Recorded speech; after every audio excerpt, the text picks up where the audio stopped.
Hi, I'm Walker from Cool Breeze Training. Check us out on Facebook, Instagram, and our website at coolbreezetraining.com. And we also have a YouTube channel, Cool Breeze Training. Today we're going to start our two-part series on drawing from a holster, so from a concealed position. So we really want to look at how we're carrying. Do you carry appendix carry? Do you carry cross draw? Do you carry 3 o'clock position? Do you carry 6 o'clock position? Today we're going to be looking at drawing from the 3 o'clock position, but all the fundamentals are the same no matter what. So we're going to have a clear weapon. There's going to be no live ammo on the range today, and we're going to have an empty magazine. And we're going to go ahead and we're going to put that back in our holster and nice and safe. So one of the things that I want you to understand is that being safe and making sure that you draw from a holster, right? It needs to be a quick, smooth, fluid action, but putting it back in your holster, there's no world records for ever putting a gun back in your holster. Make sure that your finger's outside the trigger well, and make sure that it slides back in. If you have to look at your holster to make sure it slides back in and nothing catches inside the trigger guard, then that's what you need to do, all right? So we're going to look at this from the 3 o'clock position. I'm going to turn to the side, and there's 2 ways that we can do this. And the first thing that we're going to do is we're always going to have our hand up here somewhere in our torso area, solar plexus area. And the reason is if we have it out here and we draw, telling people to stop, giving commands from a challenge position or something like that, we may end up shooting our hand. So we want to keep that hand in tight, all right? And then we're going to look at how are you carrying? Are you carrying a t-shirt? Are you carrying a long shirt? Is your shirt tucked in?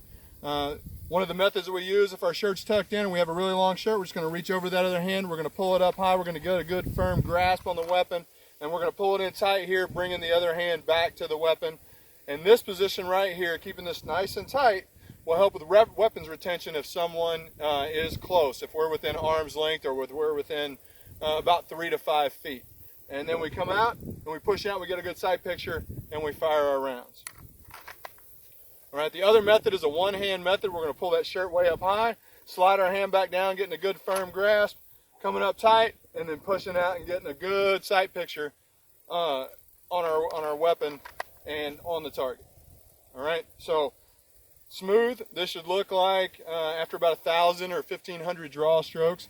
We're going to go ahead, we're going to turn here, we're going to come in, and we're going to push out just like so. When we're done with our engagement, we'll bring back to the high ready. When we go to holster, finger outside the trigger guard, putting it back in all the way down. All right, one-handed, we're going to keep our hand up here. We're going to push in and get a good firm grasp. We're going to come out, both hands, and then get a good sight picture and fire our rounds. All right.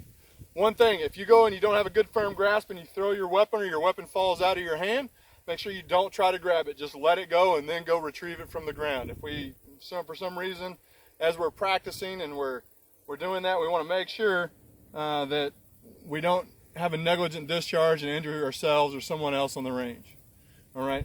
On linear ranges, you may not have an opportunity to do this because of safety rules. Find an asymmetric range.